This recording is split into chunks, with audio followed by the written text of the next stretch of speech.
Dostal som sa teda na radu aj ja v rozpráve k druhému pilieru a nebudem až tak veľmi hovoriť o otváraní v poradí štvrtom druhého piliera, ale hlavne chcem hovoriť o tom, prečo je druhý pilier tu, aký má zmysel a ako by vôbec mal fungovať, ale nie len druhý pilier, ale aj prvý pilier ako súčasť nášho dôchodkového systému. Treba si uvedomiť jednu vec. Druhý pilier bol pred 10 rokmi zavedený na Slovensku preto, aby z pohľadu budúcich dôchodcov mali aj oni šancu na slušný dôchodok. Dôvodom je demografický vývoj v Slovenskej republike, ktorý je taký, aký je a je jednoducho nespochybniteľný. To sú tvrdé čísla, ktoré sa nedajú nejakým spôsobom spochybniť. Ak teda dovolíte na úvod, budem využívať údaje, ktoré každý z vás, keď chce, nájde na webovej stránke Štatistického úradu Slovenskej republiky, čiže údaje o počte obyvateľstva podľa jednotlivých vekových skupín. Na webovej stránke Štatistického úradu totižto takéto údaje bez problémov nájdete. Sú to údaje z roka 2013, čiže pomerne čerstvé. A pekné na tých údajoch je, že vlastne vidíme jednotlivé počty ľudí v jednotlivých ročníkoch. Čiže napríklad, koľko máme ročných detí, koľko máme 5-ročných detí, koľko máme 40-tníkov, koľko máme 60-tníkov. Viete všetci veľmi dobre, tí, čo teda sa touto témou zaoberáte, ako dnes funguje sociálna poisťovňa, ako dnes funguje sociálna poisťovňa a viete, že na to, aby boli dôchodky vyplácané dôchodcom súčasným, tak ako sa má, tak ako hovorí zákon, musí sociálna poisťovňa okrem vybratého poistného dostávať každý rok dotáciu od štátu a táto dotácia sa dnes pohybuje okolo 500-600 miliónov ročne. Keby tejto dotácie štátu nebolo, tak by sa dôchodky vlastne mali znížiť približne o 10%. Viete si predstaviť, čo by robili dnešní dôchodcovia, keby im niekto povedal, že sa ich dôchodky znížia o 10%? To by sa totižto muselo stať vtedy, keby štát dôchodky z prvého piliera nedotoval. Ale teda dnes dotuje. Dobre, to je súčasný stav. Ten súčasný stav je taký, že napríklad, keď pozriem do tejto tabuľky, ktorú mám zo štatistického úradu, tak napríklad 62-ročných ľudí bolo v roku 2013 71 000. Zapamätajte si, prosím, 62-ročných 71 000. Tí, ktorí sú dnes v produktívnom veku a ktorí platia odvody súčasným dôchodcom, tak tých napríklad je, pokiaľ ide o 39-ročných ľudí, tých je 89 000. Čiže ešte raz, 39-ročných ľudí máme 89 000, dôchodcov 62-ročných máme 71 000. Čiže keby som porovnával tieto dva ročníky, tak tých produktívnych 39-ročných ľudí je viac ako tých vypárovaných ako si dôchodcov vo 62 rokoch veku. To je dnešný stav, kedy musí štát prispievať sociálnej poisťovni na výplatu dôchodkov pri tom všetkom sumou 600 miliónov eur ročne. Ak by tak nebolo, tak by sa dôchodky museli o 10% znížiť. No a teraz sa skúsme posunúť o 30 rokov v čase dopredu. Čiže tí 39-roční ľudia, ktorých je 89 000, budú mať 69 rokov, čiže to bude o 30 rokov zhruba vek odchodu do dôchodku. 89 000 pôjde do dôchodku. No, možno niektorí predtým zomrú, nech sa na mňa nikto nehnevá, takže možno ich bude o niečo menej. A na ich dôchodky budú platiť tí, ktorí majú dnes 10 rokov. A koľko máme, prosím pekne, detí vo veku 10 rokov? Podľa štatistického úradu, možno vás to prekvapí, 51 000. Počujete dobre? 51 000 ľudí dnešných detí o 30 rokov bude platiť na dôchodky 89 000 dôchodcov, ktorí budú mať vtedy 69 rokov. Čiže ak tomu skúsite rozumieť, ak sa skúsite vžiť do týchto čísiel, tak ten pomer ľudí, ktorí platia teraz odvody a ktorí teraz poberajú dôchodok, ktorý je ešte ako tak, o 30 rokov, skúste sa vžiť do toho, čo bude o 30 rokov. Skúste to. Ten pomer sa výrazným spôsobom zmení. Zásadným spôsobom. A skúste mi povedať, ako o 30 rokov bude možné, aby tých 50 000 ľudí zaplatilo pri súčasných percentách odvodov a dajme tomu pri 600 miliónovej súčasnej dotácii štátu, aby zaplatilo tým 89 000 dôchodcom v tom ročníku, ktorý párujem, ako im zaplatia dôchodky tak, aby tie dôchodky boli aspoň v porovnateľnej súčasnej výške. To sa jednoducho nedá. Viete niekto, ako to urobiť? Čo urobíte? Čo urobí tá vláda, ktorá tu bude o 30 rokov? Zvýši odvody z súčasnej úrovne o ďalších 20 %? Alebo druhé riešenie je, že teda dôchodky tých dôchodcov pôjdu o polovicu dolu oproti súčasnosti? Alebo aj tak? Jednoducho, jedno riešenie je horšie ako druhé. Toto nevymyslíte. Toto neurobíte. Možno keby sem zrazu prišlo 100 000 imigrantov, tak dajme tomu. Ale tak ako sledujem aj tieto počty tých imigrantov, tak sú to desiatky ročne. Čiže tí nás zrejme tiež nezachránia. Keď pôjde výborne, pán kolega Jasaň hovorí o tom, že sa zvýši produktivita práce. Dobre. Zvýšenie produktivity práce znamená, že ak je dnes priemerný plat 830 eur mesačne, zvýšenie produktivity práce znamená, že od tých 30 rokov pri porovnateľných cenách budú platy, koľko si tipnete, 1000 eur, 1200 mesačne. Povedzme 1200 mesačne pri zachovaní platovej a cenovej úrovne, ale tie odvody budú musieť ísť buď hore, alebo dôchodky dole. Čiže ak sa zachová súčasná sadzba odvodov, tie dôchodky, ktoré by boli inak 50% z platnej mzdy, 600 eur, budú musieť tak či tak klesnúť o polovicu na 300 eur. Čiže to, čo vy hovoríte, vyššia produktivita práce, znamená, že stúpnú síce platy, ale ak sa zachová súčasná aj tak drakonická výška odvodov, tak dôchodky tak či tak klesnú o polovicu.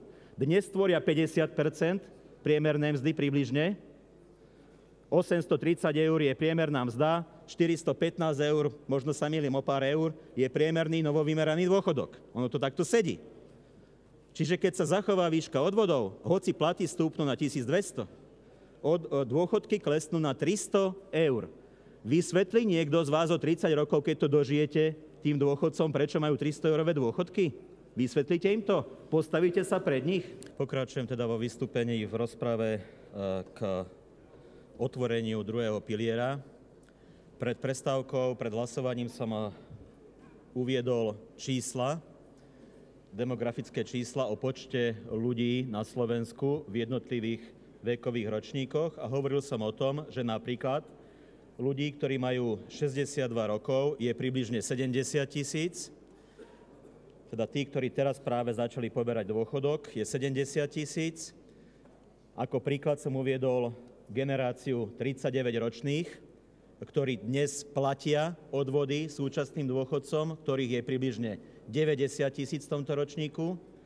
A ďalej teda som spomenul, že deti, ktoré budú platiť odvody tým súčasným produktívnym zamestnancom, živnostníkom, je, povedzme 10-ročných, je niečo vyše 50 000. Čiže ak dnes máme pomerne ešte silnú tú strednú generáciu 40-tníkov, ktorí platia odvody súčasným dôchodcom, a pri takomto ešte relatívne výhodnom pomere to vyzerá tak, že štát musí napriek tomu všetkému dotovať sociálnu poisťovňu na dôchodky 600 miliónov eur ročne, tak o 30 rokov, keď generácia 40-tníkov bude na dôchodku, tých 90 000 ľudí pôjde do dôchodku, tak v tom čase dospeje do produktívneho veku tá súčasná generácia dnešných 10-ročných detí, ktorých je 50 000. Skúste mi teda ešte raz, vyzývam obrazne, vysvetliť, ako tých 50 000 ľudí zaplatí dôchodky skupine 90 000 budúcich dôchodcov bez toho, aby štát nalial do sociálnej poisťovne nie 600 miliónov, ale povedzme 3 miliardy eur ročne, bez toho, aby sa nezvýšili odvody tým dnes 10-ročným deťom, bez toho, aby sa neznížili dôchodky tým súčasným 40-tníkom. Rozumné riešenie v rámci prvého piliera a jeho nastavenia neexistuje. Budú sa musieť znižovať dôchodky, bude sa musieť dramaticky zvyšovať dôchodkový vek a pripomínam ešte jednu vec, ktorú som nepovedal. Starší ľudia, to nie sú len dôchodky. Starší ľudia, to je nápor na zdravotníctvo, prirodzene. Starší ľudia majú viac zdravotných problémov, to je logické. Starší ľudia majú stále väčší a väčší nárok aj na poskytovanie sociálnych služieb od štátu. To sú tie rôzne penzióny pre dôchodcov, ale aj pre telesne postihnutých ľudí. To znamená, štát bude musieť nájsť peniaze aj na tieto služby a zdravotníctvo pre väčšie množstvo starších ľudí, pre väčšie množstvo dôchodcov oproti súčasnosti. Čiže spoliehať sa na to, že štát niekde nájde zázračné zdroje, ako bude financovať chod sociálnej poisťovne, to je absolútne krátkozraké a to je privieranie očí pred realitou, ktorá bude o 30 rokov. Zdôrazňujem, kolegyne a kolegovia, ja si tu nič nevymýšľam. Tieto čísla, ktoré prezentujem, sú vytiahnuté teraz z webovej stránky štatistického úradu a ktokoľvek z vás si môže overiť, že to, čo hovorím, sú tvrdé dáta. Tých 10-ročných detí je 50 000. To sa nedá nejako v čase vrátiť späť, že by sa ich narodilo ďalších 40 000. To už jednoducho nejde. Tie deti sú tu. Je ich 50 000 len. A predstavte si ešte jednu vec. Ak tieto deti sa narodili dnešným 40-tníkom, ktorých je 90 000. Čiže keď to videlím dvomi, 45 000 manželstiev, má 50 000 detí, obrazne povedané, čiže tá pôrodnosť je niekde na úrovni 1,2, možno 1,4 na rodinu, tak si predstavte, o tých 30 rokov, keď tie dnešné 10-ročné deti budú mať 40 a keď oni budú mať svoje deti, pri 50 000 deťoch v ročníku, 25 000 chlapcov, 25 000 dievčat, to je v ideálnom prípade 25 000 rodín.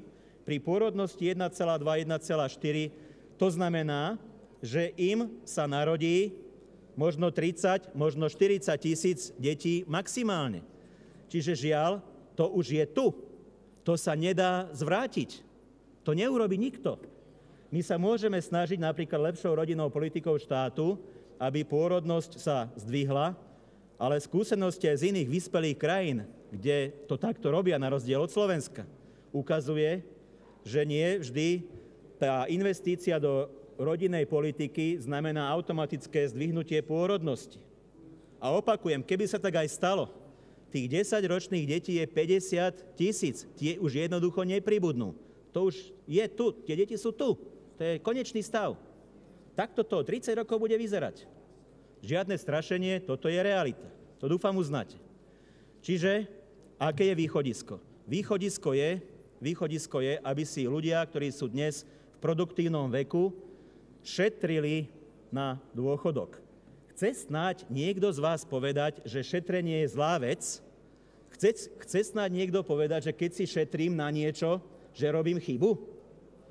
Myslím si, že každá vláda by mala podporovať ľudí, aby nerozhadzovali peniaze, hlava, nehlava, ale aby si šetrili na horšie časy. A z tohto pohľadu tým horším časom je samozrejme aj vyšší vek, kedy si už ten občan nedokáže na seba zarobiť a kedy ten horší čas znamená, buď sa spoľahne na štát, alebo sa spoľahne na to, čo si v produktívnom veku prichystal na pokojnú starobu. Pred chvíľkou som hovoril, realita je taká, že štát nedokáže zabezpečiť súčasnej produktívnej generácii taký dôchodok, aký by si možno zaslúžili a dôchodok vo výške v súčasnom pomere tých zhruba 50 priemernej mzdy. To jednoducho je nereálne. Východiskom je, aby si títo ľudia na dôchodok šetrili. Veľkou výhodou zavedenia druhého piliera je, že či si niekto šetrí pomimo na dôchodok na tie horšie časy, to je len dobre. Druhý pilier je však systém, kedy si tí ľudia šetria v rámci povinných odvodov. Čiže ich to vlastne nestojí v podstate nič. Lebo či by platil euro do sociálnej zdravotnej poisťovne, alebo či si to euro dá na svoj dôchodkový účet, stále sa mu čistý príjem zníži o to 1 euro, ale pri šetrení na dôchodok to 1 euro sa nerozplynie niekde v bezodnej nejakej studni nášho zdravotníctva alebo sociálnej poisťovne, ale zostane na jeho dôchodkovom účte a čaká to euro na to, kedy si ho bude čerpať v dôchodkovom veku, keď to euro bude skutočne potrebovať. Preto je dôležité, aby sme mali dôchodkové sporenie a je výborné, ak to dôchodkové sporenie je vlastne súčasť nášho odvodového systému, pretože ľudí to nič nestojí. Samozrejme, v tom prechodnom období, pokým sa začnú masívnejšie vyplácať dôchodky z druhého piliera, to musí táto ekonomika nejako vydržať. Dnes sa to dá, ešte sa to dá, pretože ešte tie pomery nie sú až natoľko vypuklé. Čiže dnes z tých daní, tých 40-tníkov, povedzme, vieme sanovať tie výpadky jednak sociálnej poisťovni, jednak tie, ktoré sociálnej poisťovni chýbajú z dôvodu odklonu odvodov na dôchodkové účty. Čiže toto sú reálne fakty a ak si nechcete zakrývať oči pred tým, čo tu bude o 20-30 rokov, tak musíte uznať, že sporenie na dôchodok je nevyhnutné, aby tu na Slovensku bolo. Ide o to, ako to bude fungovať.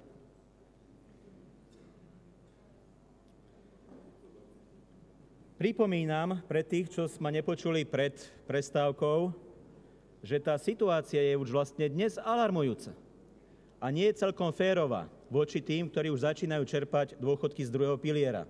Už to povedali niekoľkí moji predrečníci, ja to zopakujem. Štát prispieva do kasy sociálnej poisťovne na výplatu súčasných dôchodkov sumou okolo 600 miliónov ročne. Keby tá dotácia štátu nebola, tak by museli byť dôchodky zhruba o 10 % nižšie. Čiže v prvom pilieri, tí, čo sú v prvom pilieri, lebo už sú aj dôchodcovia, ktorí poberajú z druhého piliera. Tí, čo sú v prvom pilieri, ťažia z tejto dotácie. Tí, čo sú ale v druhom pilieri, ten druhopilierový dôchodok, tam sa im žiadna dotácia neprejavuje. A to je svojím spôsobom nespravodlivé.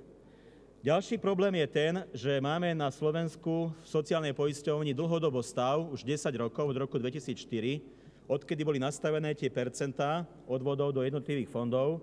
10 rokov je stav taký, že sú fondy prebytkové a je fond deficitný. Asi vás neprekvapí, keď poviem, že ten deficitný je fond starobného poistenia, z ktorého sa vyplácajú starobné dôchodky.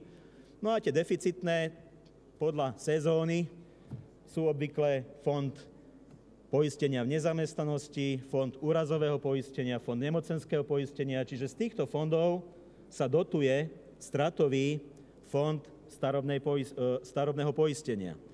Keby sa tieto krížové dotácie zreálnili tým, že by sa vecne správne nastavili sadzby do jednotlivých fondov, čiže by sa znížila sadzba do úrazového fondu, znížila by sa sadzba na nemocenské poistenie, na poistenie v nezamestnanosti a zvýšila by sa naopak sadzba na starobné poistenie, tak ako to mimochodom navrhuje kolega Švejna, či už priamo alebo nepriamo, tak by aj ten pomer krátenia prvopilierového dôchodku bol úplne iný a všetky tie debatky, ktoré sú postavené na tom, komu sa čo oplatí, by zrazu sme videli v úplne inom svetle. Keby rezervný fond Solidarity 4,75%, čo je veľmi vysoká suma, keď si to vezmete, ktorý sa bez rozdielu, či je to rok 2004, či je to rok 2014, v podstate vždy používa na dotáciu fondu starobného poistenia.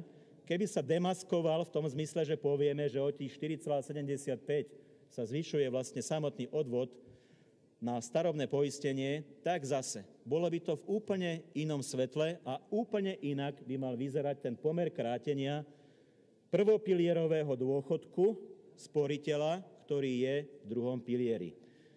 Toto treba dať do poriadku. Táto hra, ktorá tu je 10 rokov, na tieto falošné odvody, ktoré sú pokrivené, by mala skončiť. Čím rýchlejšie, tým lepšie. Inak sa v tej diskusii, ako má vyzerať dôchodkový systém, ďaleko nedostaneme. Treba znížiť sadzby na úrazové poistenie, znížiť sadzbu na nemocenské poistenie podľa 10-ročných skúseností sociálnej poisťovne. Treba zvýšiť sadzbu naopak do fondu starobného poistenia a s rezervným fondom takisto. Ak tam má zostať nejaká mini rezerva, tak ako to hovorí Ľudo Kánik na účely, ktoré spomínal, nech tam zostane povedzme 0,25%, ale tie 4%, otvorene si povedzme, to by sa malo preklopiť do poistného na starobné poistenie. Toto treba urobiť. My si tu nemalujme falošné obrázky, čo ako funguje, pretože toto tí, čo chcú, veľmi dobre vedia, ako to je pokrivené. Ďalšia vec. Treba si uvedomiť v súvislosti s demografickým vývojom, ktorý je na Slovensku, čo čaká ľudí v prvom pilieri. Posudzovať výhodnosť, nevýhodnosť, prvý, druhý pilier na základe súčasného zákona o sociálnom poistení 461/2003, ale na základe súčasného nastavenia pravidiel pre prvý pilier je značne krátkozraké. Opäť, všetci tí, ktorí tomu rozumejú a otvorene priznajú, o čo ide, vedia, že budúcnosťou v prvom pilieri je neustále zvyšovanie dôchodkového veku, okrem iného to vlastne máme v zákone. Ale je to nastavené až od roku 2017.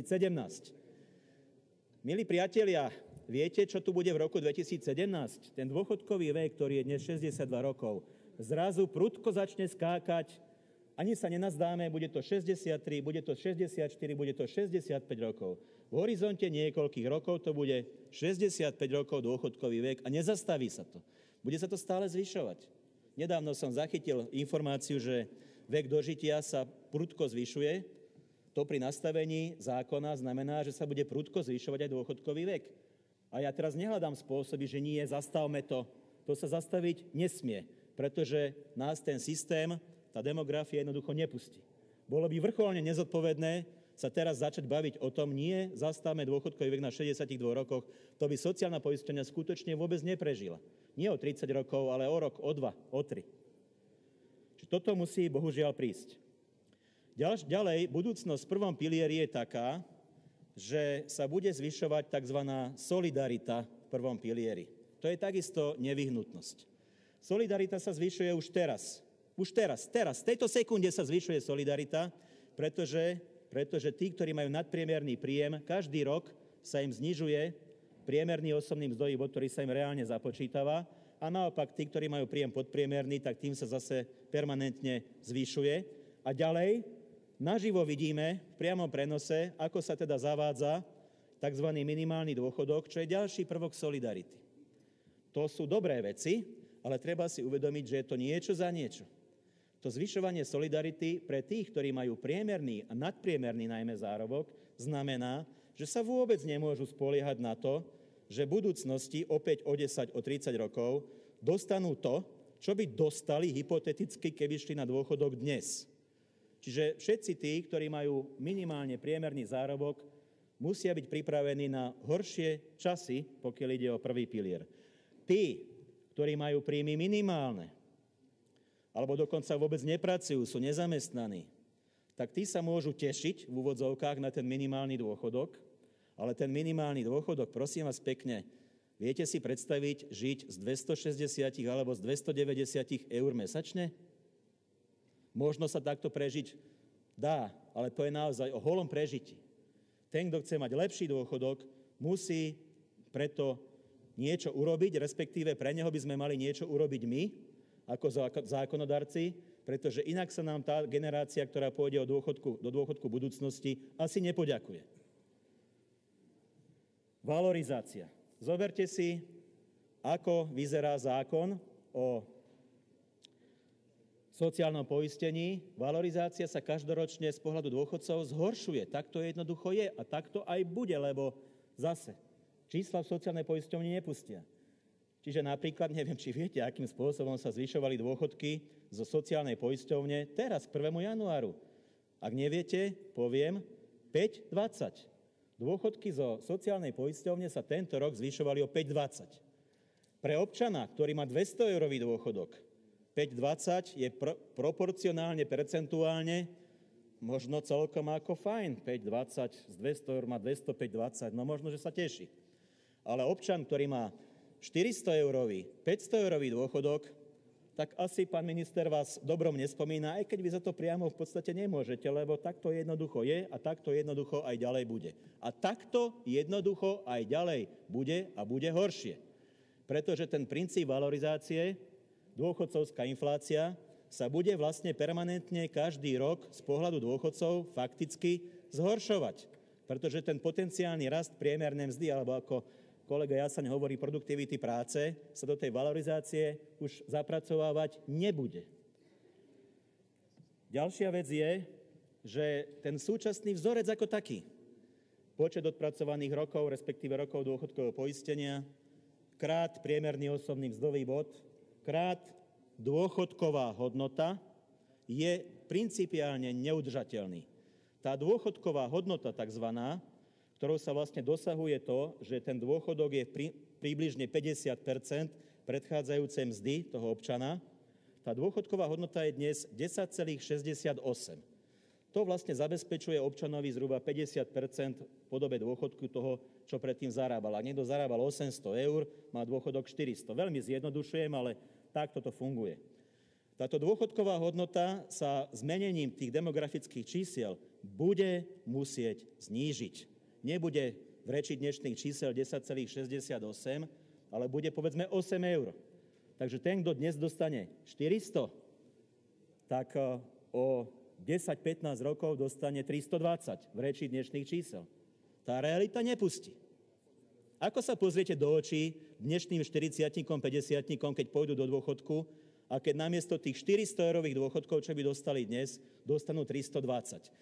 Ak si to neviete predstaviť, čo vás čaká, tak si pozrite na chudáka Kaníka, koľko si on vytrpí od tých starodôchodcov, ktorí mu neustále pília o uši, ako ich oklamal v roku 2004, keď zmenil systém výpočtu a kedy to zrazu pre nich bolo nevýhodné, výhodné a kriku okolo toho je doteraz veľmi veľa. Čiže toto sa stane v budúcnosti, ak nebudeme seriózne riešiť dôchodkový systém. A seriózne riešiť neznamená druhý pilier likvidovať a ľudí z neho vyháňať, ale seriózne riešiť znamená hľadať spôsoby, ako druhý pilier jednak udržať, jednak zlepšiť jeho fungovanie, ale k tomu sa dostanem.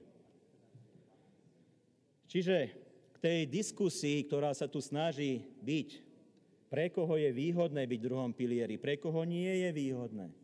Je to veľmi krátkozraká diskusia, pretože debatovať o tomto na základe súčasného nastavenia prvého piliera a na základe súčasných pravidiel, tým myslím hlavne na tie anuity, výplaty dôchodkov, ale aj samotného sporenia v druhom pilieri, to je debata, ako keď dvaja debatujú, že ktoré auto je lepšie.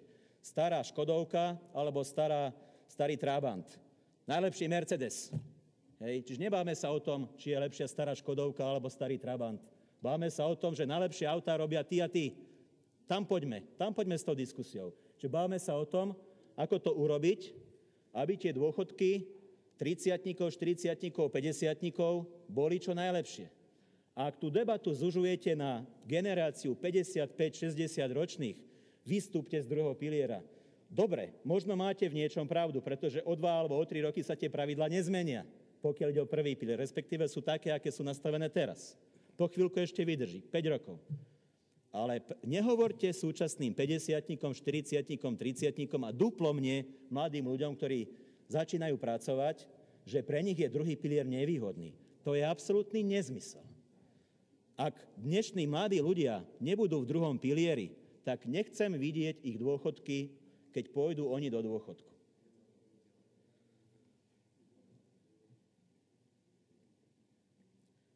No, pokiaľ ide o pána premiéra, prepáčte mi, kolegovia, kolegyne zo Smeru, ale neodpustím si pár poznámok, pretože to, čo dokazuje pán premiér v tých ostatných dňoch, práve v tej diskusii k druhému pilieru, nie je práve z jeho strany férové.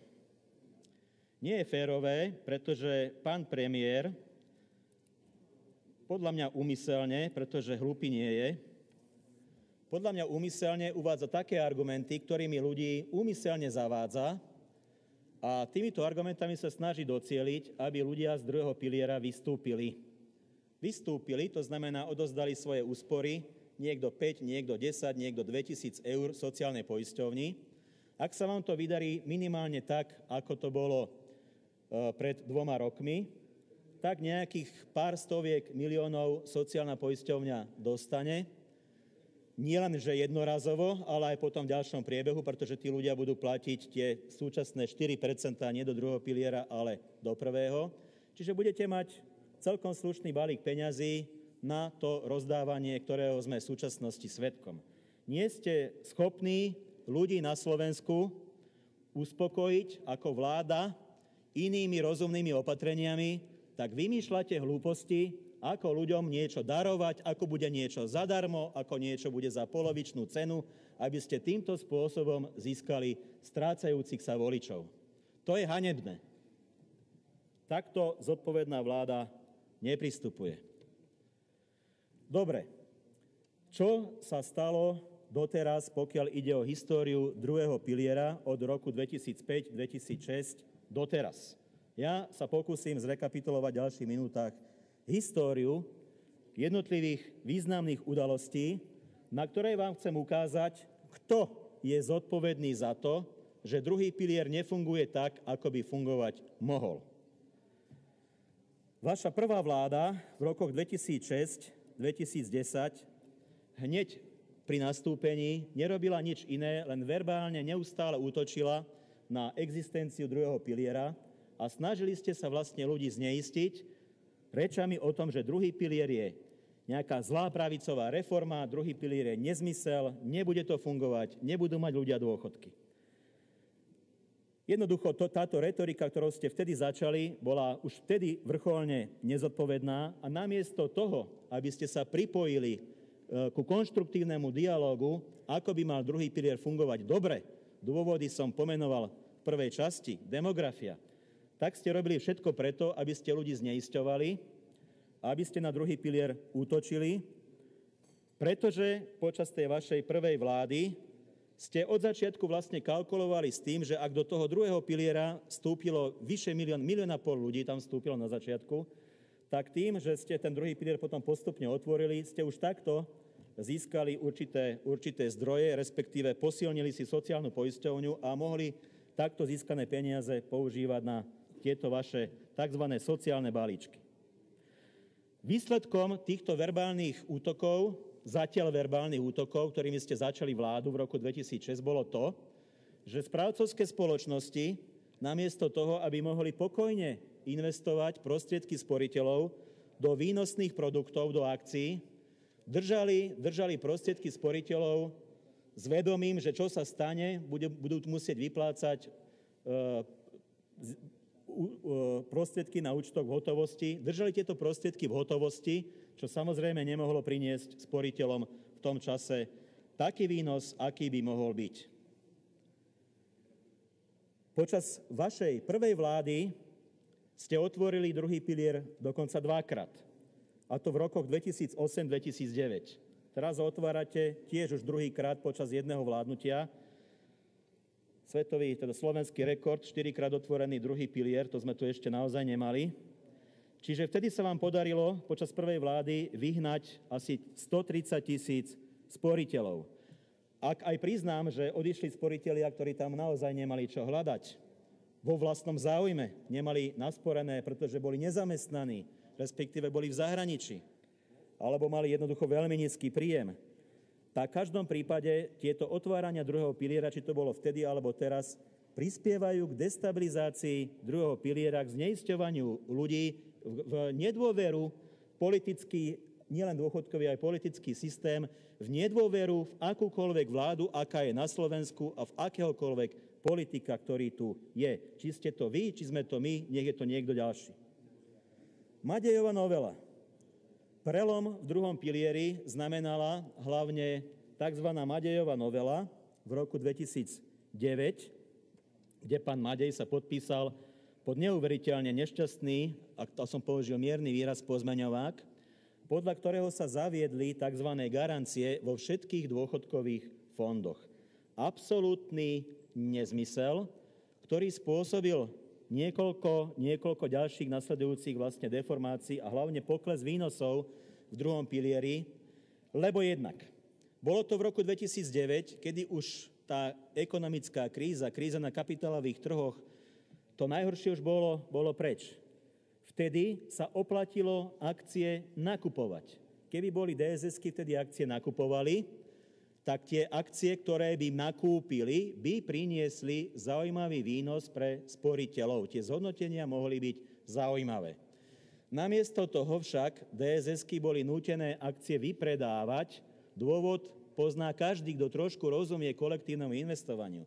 Ak má byť v dôchodkovom fonde tzv. Garancia, tak nemôže ten dôchodkový fond investovať nejakým rizikovejším spôsobom, napríklad investíciou do akcií. Musí investovať konzervatívne, to znamená na bankové účty alebo na nejaké veľmi garantované štátne dlhopisy, podľa možností nie grécke, ale dajme tomu nemecké. Výnos z takýchto produktov je ale veľmi, veľmi nízky, častokrát nedosahuje ani úroveň inflácie. A to presne sa aj stalo. Čiže ak tu premiér rozpráva o tom, že druhý pilier nezhodnocuje ľuďom peniaze, tak kritizuje sám seba. Pretože Madejova novela, za ktorou je premiér Fico, tá presne spôsobila to, že v roku 2009, kedy sa DSS-ky mohli rozmáchnuť k lepším výnosom, donútila zmeniť portfólio DSS-iek do bankových účtov, úložiek na bankových účtov, nerizikové štátne dlhopisy s veľmi nízkym výnosom. Premiér kritizuje sám seba. Inak podľa mojich odhadov len v tom čase prišli sporitelia najmenej o 100 milión eur ročne na tom, že tie výnosy neboli také, aké mohli byť. Môžeme sa o tom baviť, či to bolo 100 alebo 50 miliónov. V každom prípade sú to obrovské škody, ktoré prvá Ficová vláda spôsobila sporiteľom. Žiaľ, stalo sa. Druhá Ficová vláda, to znamená vláda, ktorá je tu od marca 2012 doteraz. Čo ste urobili? Čo ste urobili, pán minister? Znížili ste príspevky z 9% na 4%. Takže tí mladí ľudia, ktorí by si mali sporiť na dôchodok, si sporia menej ako polovicu toho, čo si sporili predtým. Čiže to riziko, že budú mať veľmi nízky dôchodok, títo mladí ľudia, ste znásobili, pretože, no dobre, tak sa im bude výhodnejším pomerom rátať dôchodok zo sociálnej poisťovne. Tak namiesto 300 eur budú mať 310 alebo 320. To čaká mladého človeka v budúcnosti. Ale to, že ste mu zobrali o 100-200 eur lepší dôchodok, ktorý by si bol nasporil v druhom pilieri, o tom ste ticho. To zníženie príspevkov na 4% je obrovská chyba.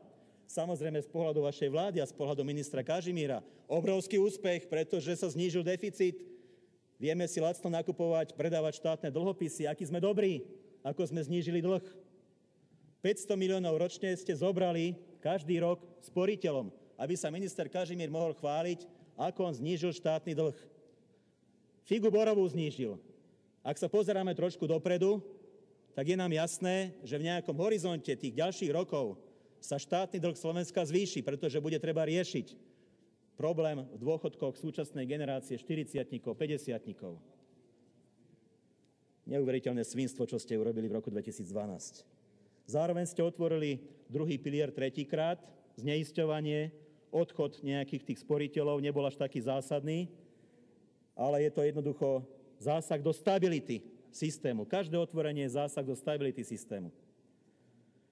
Ďalší prúser, ktorý sa stal v druhom pilieri vašou legislatívou, je to, že ste prinútili zmenou zákona všetkých sporiteľov presunúť sa do konzervatívneho fondu. všetci sporitelia bez výnimky boli presunutí do konzervatívneho fondu. Takže tí, ktorí mali svoje investície alebo úspory v akciových fondoch, ktoré vtedy už rástli a pekne rástli, alebo dokonca v indexových fondoch, kde sa zhodnotenie dosahovalo na úrovni vyše 15% ročne, tak všetci títo sporitelia ani nevedeli, ako sa z večera na ráno ocitli v konzervatívnom fonde, kde je výnos povedzme 2 alebo 3% v súčasnosti. Týmto ste priamo okradli ľudí, ktorí sú alebo boli v akciových a indexových fondoch o ich možné zhodnotenie. Ak sa tí ľudia rýchlo spamätali a vrátili sa naspäť do akciových a indexových fondov, tak dobre, ale ak si to neuvedomili, respektíve reagovali neskoro, tak prišli o možno rozdiel na výnose 10-15% ročne. Za to nesiete vinu vy, lebo ste pristúpili na nátlak niektorých DSS-iek, že konzervatívne fondy je to najväčšie blaho, ktoré sporiteľov čaká. Nie. Konzervatívny fond je možno dobrý pre sporiteľa, ktorý má naozaj pár rokov pred dôchodkom, aby sa náhodou nestalo pri poklese akciového trhu, že by prišli o nejakú časť úspor, ale pre mladých ľudí, pre strednú generáciu je konzervatívny fond úplný nezmysel. Ak ma počúvate, milí priatelia, a máte 20, 30, 40, 50 rokov a ste v konzervatívnom fonde, okamžite, ako je to možné, sa zoberte, choďte do svojej DSS-ky a požiadajte o prestup do indexového fondu. Okamžite to urobte. A ak ste v tej DSS-ke, ktorá indexový fond nemá, lebo jedna taká tu je, tak z nej odíďte a choďte do tej DSS-ky, ktorá indexový fond zaradený má a pozrite si na webe Národnej banky, aké zhodnotenie, ktorá DSS-ka v indexovom fonde má. Pretože sú také DSS-ky, ktoré v indexovom fonde za necelé 3 roky od mája 2012, odkedy indexové fondy vznikli, zhodnotili majetok sporiteľov o 54%. Počujete dobre. Existuje indexový fond v druhom pilieri, ktorý od mája 2012 do dnešného dňa zhodnotil úspory sporiteľov o 54%. Kto z vás si dá tú námahu a klikne si na webovú stránku NBS, Národnej banky, tak tam tieto čísla nájde a môže sa sám presvedčiť, ktoráže DSS-ka takou úspešnou je a nikto nikomu samozrejme nebráni, aby si svoje úspory neprelial práve do tohto indexového fondu. To našťastie ešte legislatíva stále umožňuje. Ale keď sa teda vrátim k tomu, čo ste spravili, vy ste všetkých sporiteľov bez výnimky nahnali do konzervatívnych fondov, čiže nesiete zodpovednosť za tie straty, ktoré títo mladší a sporitelia v strednom veku jednoducho zaznamenali. Ste za to zodpovední. Ďalšia vec novely, ktorú ste schválili v roku 2012, je to nepriame zrušenie indexových fondov, kedy ste vlastne dovtedy povinný indexový fond pre každú DSS-ku, každá z tých 6 DSS-iek musela mať indexový fond. Váš zákon v septembri 2012 umožnil, aby DSS-ky, ktoré indexový fond nechceli mať, aby ho mohli zrušiť a nahradiť akciovým. Aj akciový je lepší ako konzervatívny z pohľadu výnosnosti, to je jasné, ale najlepšie, čo môže niekto mať, je fond indexový, pretože je tu kombinácia výnosu z akcií, zároveň s určitou istotou toho, že aj keď dôjde k poklesu na akciových trhoch, to portfólio indexového fondu a tá historická skúsenosť hovoria, že z dlhodobého pohľadu je výnosnosť indexových fondov, aj keď sa na akciových trhoch nedarí, v horizonte 20-30 rokov je v priemere výnos okolo 5 až 7%. Čiže jasné, nie vždy budú také dobré časy, aké sú teraz, pokiaľ ide o investovanie cez indexové fondy. Nie vždy to tak bude. Ale ten dlhodobý horizont časový, tá skúsenosť z histórie, ktorá samozrejme nezaručuje, že to bude aj v budúcnosti, ale prečo by to malo byť inak, hovorí, že v priemere je výnosnosť indexových fondov 5 až 7%. To pri porovnaní s infláciou, ktorá sa v priemere pohybuje na úrovni povedzme 2%, znamená každoročné čisté zhodnotenie o tie 3, 4, 5%, a to znamená, že tie úspory reálne rastú. Aj keby som si do druhého piliera nič neprispieval, lebo som aktuálne nezamestnaný, Tie úspory mi budú stále rásť.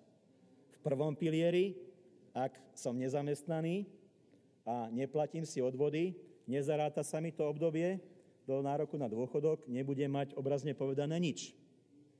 Z tohto pohľadu je napríklad druhý pilier jednoznačne výhodnejší. Len treba byť v správnom fonde. Takže je tu DSS-ka, ktorá je v podstate najväčšia, má možno polovicu trhu, ktorá dnes nemá indexový fond, pán minister. Čiže vy ste to umožnili, lebo vy ste povedali, že indexový fond nemusí byť. Tak táto DSS-ka si ho pekne krásne zrušila. Má akciový fond, ktorý prináša výnos 25% od mája 2012, keď to porovnávam v tomto horizonte, ale nie tých, povedzme, 50, ktoré mohla mať, keby mala fond indexový. Čiže toto rozhodnutie, ktoré ste urobili, samozrejme v kombinácii s rozhodnutím, ktoré urobili manažéri tejto DSS-ky, znamená, že tá veľká masa sporiteľov, ktorá je práve v tejto DSS-ke, prišla o také zhodnotenie, ktoré možno aj ťažko počítať. Poplatky. To je nádherná téma. Keď sa v roku 2005-2006 rozbiehal druhý pilier, tak tie poplatky boli z hľadiska dnešného pohľadu naozaj vyššie, ako sú teraz. To je bez debaty. Vtedy to bolo 0,65 alebo 70 dokonca z majetku, teraz je to 0,3, čiže je to o viac ako polovicu menej. Slúži vám k úcti, že ste počas prvej vlády Roberta Fica poplatky takto znížili. Ale čo sa stalo potom? Lebo to nebolo všetko. Potom sa stalo to, že prišla vláda Ivety Radičovej, ktorá zaviedla indexový fond a napríklad indexový fond bol špecifický v tom čase tým, že poplatok za správu v indexovom fonde sa znížil z 0,3, ktoré ste nám nechali z prvej vlády Roberta Fica.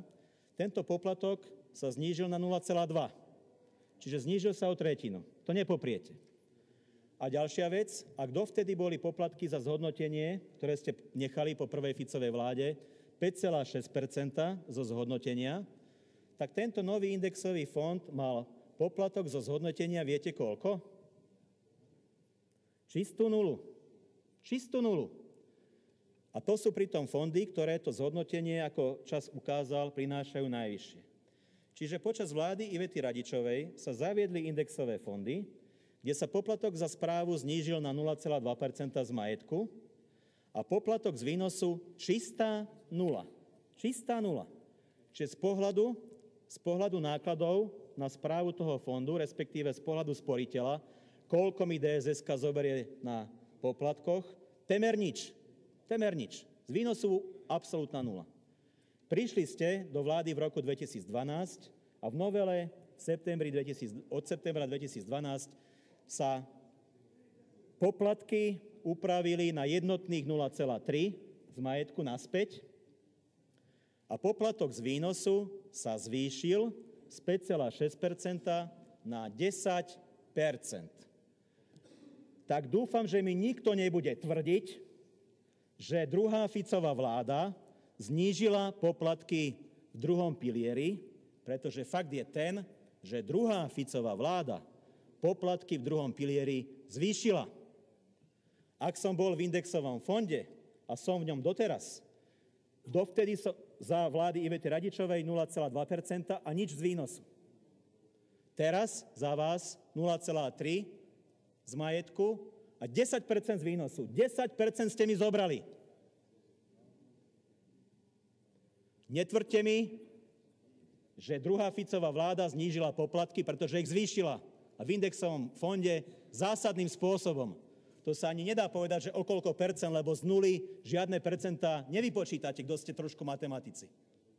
Skrátka, zavedli ste poplatok 10%. Z tých 54%, ktoré sporiteľ získal v indexovom fonde, v tom najúspešnejšom, ste mu 5,4% zobrali. Ak tam má niekto 10 000, vyrátajte si prosím, koľko je 5,4% z 10 000.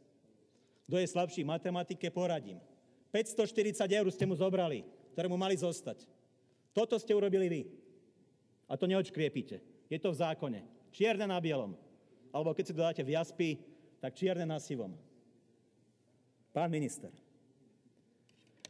takýmito spôsobmi, takýmito krokmi systematicky deštruujete druhý pilier. Nie, že by ste pomohli sporiteľom, aby si nasporili viac, ale takýmito krokmi deštruujete druhý pilier.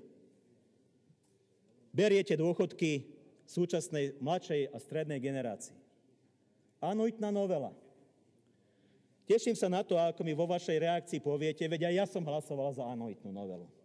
Pán minister, aby bolo jasné, ja som hlasoval za anuitnú novelu, ktorá to bola na jeseň práve preto, aby som ako opozičný politik dal ľuďom signál, že aj opozícia nie je len tá, ktorá háže vláde klacky pod nohy, ale snaží sa nejako konštruktívne prispieť k stabilite druhého piliera.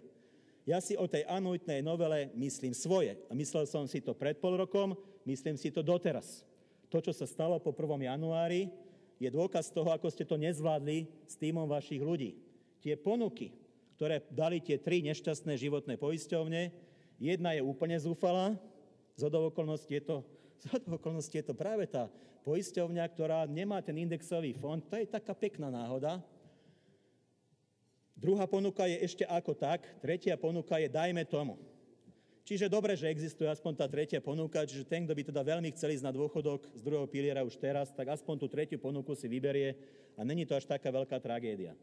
Ale ten zlý vtip je v tom, že pri takejto ponuke životné poisťovne ponúkajú doživotný dôchodok anuitu, to v podstate ani veľmi byť inak nemôže, pretože ten trh na životnom poistení na Slovensku, to je jednoducho malý trh. Ja sa síce trošku čudujem tým životným poisťovňam, pretože keď sú schopní biť sa o klienta pri poistkách na auto, pri životných poistkách, klasických komerčných, a tu sa pred nimi otvára trh, kde je dnes 6 miliard eur v druhom pilieri, to znamená, aj keď to dnes nie je nejaký zázrak, tých 3 000 potenciálnych dôchodcov, ale ten trh sa o chvíľku zvýši. Čudujem sa im, že sú si schopní takto kaziť svoje meno takými mizernými ponukami a tým, že do toho vlastne nevstupujú, pretože ja by som do toho šiel okamžite a dal by som dobrú ponuku, pretože je to aj o imidži tej životnej poisťovne. Dobre, správajú sa tak, ako sa správajú. Dôležité je to, že nie je konkurencia. Ja som presadzoval v rokovaniach u pána štátneho tajomníka, ktorý o tom dobre vie, aby sa rozšírili možnosti tzv. Programového výberu. Aby to bolo možné riešiť napríklad tým spôsobom, že nechám si úspory v banke alebo v DSS-ke a budem si ich postupne vyťahovať počas 40 rokov. Áno, ten takýto dôchodok bude možno 10 eur mesačne, ale minimálne sa stane to, že keď ja zomriem, lebo ja zomriem, taký je život, po 15 rokoch poberania takéhoto dôchodku, to, čo sa nevyčerpá, zdedia v plnej výške moje deti. A minimálne by to spôsobilo tlak na ponuku tých anuitných doživotných dôchodkov, aby tie ponuky boli jednoducho lepšie. Ak to bude v princípe iná ďalšia skupina tých, ktorí nejaký takýto produkt ponúkajú. Keby ste chceli, tak to urobíte. Odôvodnenie bolo, nemali sme čas. Beriem, nemali ste čas, ale prosím vás potom, nepoužívajte tú mizernú ponuku tej jednej životnej poisťovne ako zásadný argument premiérom. Pozrite sa, ľudia, aké nízke dôchodky sú. To je zase ukazovanie na vlastnú neschopnosť a babratstvo, nič iné. Čiže niekto tu porobí školácké chyby, predpokladám, že úmyselne, a začne to vyskakovať, pozrite sa, ako je to zle. To malé deti na pieskovisku sa chovajú kultivovanejšie, ako sa chováte vy pri spravovaní štátu. Vy si hovoríte vláda? Vy si hovoríte vláda? Vy si hovoríte, že robíte niečo pre blaho občana? Toto? Takéto zmeny v druhom pilieri? Jasne som teraz dokázal, pomenoval niekoľko krokov v legislatíve, ktoré ste urobili za posledný čas, ktoré jednoznačne poškodili sporiteľov. Sporiteľ nie je človek? Sporiteľia nie sú vaši voliči, však hej. Vaši voliči sú nejaká socka, ktorá žije z dávok? O toto vám ide? Pani Valová, ja sa teším na vašu faktickú poznámku, ale prosím vás, teraz ma nechajte rozprávať. Dobre? Poprosím, zachovajme si elementárnu slušnosť. Poprosím všetkých kolegov, aby nediskutovali ani s rečníkom a pána rečníka, aby nediskutovali. Poprosím vás ešte raz všetkých troch. Pán predsedajúci, to beriem, ale vás poprosím, buďte takisto ticho. Poprosím ešte raz naozaj kľud, vyjadríme Pozrite sa potom sa. o faktických poznámok. Ja sa budem 1000-krát správať ako hulvat, keď na to príde, pretože som rozhorčený a rozčulený nad tým, čo ste tu popáchali v druhom pilieri. Ľuďom ste zobrali peniaze. Už len to zvýšenie poplatkov je jasný dôkaz. Vy tu budete niečo rozprávať o zlých DSS-kách. Pani Valová, zlé DSS-ky, nezabudnite povedať, zlé DSS-ky. A týmto zlým DSS-kám ste priklepli 10% zo zhodnotenia. Prečo? To sú aké zlé DSS-ky? Zlej DSS-ke by som ja nedal ani euro. Vy ste dali 10% zo zhodnotenia. Takže aké zlé DSS-ky? No aké? Vy len rozprávate o zlých DSS-kách, ale realita niekde úplne inde. Môžete sa hanbiť za to, čo ste tu popáchali. Sociálna vláda. Pre vás ľudia, ktorí sú v druhom pilieri, mladí, zarábajúci, nie sú ľudia, ktorí si zaslúžia slušný dôchodok? Prečo ste im zaviedli tých 10%? Prečo? Len tak? Správny sociálny demokrat by nezaviedol žiadnych 10%, by ešte znižoval to, čo tam bolo. Takže, vaša vláda, číslo 2, hlavne v novele, ktorá tu bola v septembri, respektíve v auguste 2012, narobila obrovské škody v druhom pilieri. A ak teraz premiér argumentuje, že druhý pilier nefunguje, tak kritizuje sám seba, nikoho iného. Ak chcete, aby druhý pilier fungoval, tak urobte zmeny, ja vám rád poviem aké, a je to veľmi jednoduché, aby druhý pilier znovu začal fungovať, respektíve aby fungoval lepšie. Môžete pokojne začať tým, pani Valová, že navrhnete poslanecký pozmeňovací návrh, ešte to stíhate možno, vlastne už nie, lebo ste sa neprihlásili do rozpravy, a navrhnete zrušenie tých 10% z výnosu. Urobte to. No urobte to. Urobte to. Ak to už nestíhate dnes, tak dajte poslanecký návrh novely zákona. Urobte to. Silné reči, že? Pani Valová, ja si môžem dovoliť mať silné reči, pretože viete, čo som ja urobil v roku 2011-12, keď som bol minister? Poprvé, zaviedol som tie indexové fondy, ktoré dneska zhodnotili za necelé 3 roky sporiteľom majetok o vyše 40 až 50%. Po druhé, znížil som poplatky, na rozdiel od vašej vlády, ktorá ich zvýšila. Zaviedol som napríklad možnosť rozdelenia úspor do 2 fondov, aby si sporiteľ mohol dynamickejšie vybrať portfólio, akým spôsobom chce sporiť na budúci dôchodok. A hlavne robil som všetko preto, či verbálne, či legislatívne, aby druhý pilier fungoval, na rozdiel od vás. A budem to robiť vždy. Ak dostanem dôveru ľudí na rozdiel od vás v marci 2016, tak mi verte, že druhý pilier bude fungovať. A týmto v závere vyzývam ľudí, ktorí sú v druhom pilieri, ktorí nie sú jednou nohou v dôchodku, aby v druhom pilieri zostali. Pretože je len na vás, ako sa zachováte o rok v marci 2016 a či dáte dôveru tým, ktorí druhý pilier prznia, alebo tým, ktorí majú úprimný záujem o to, aby fungoval a tým pádom, aby ste vy, dnešní 30-tnici, 40-tnici, mali dôchodky slušné. Ďakujem.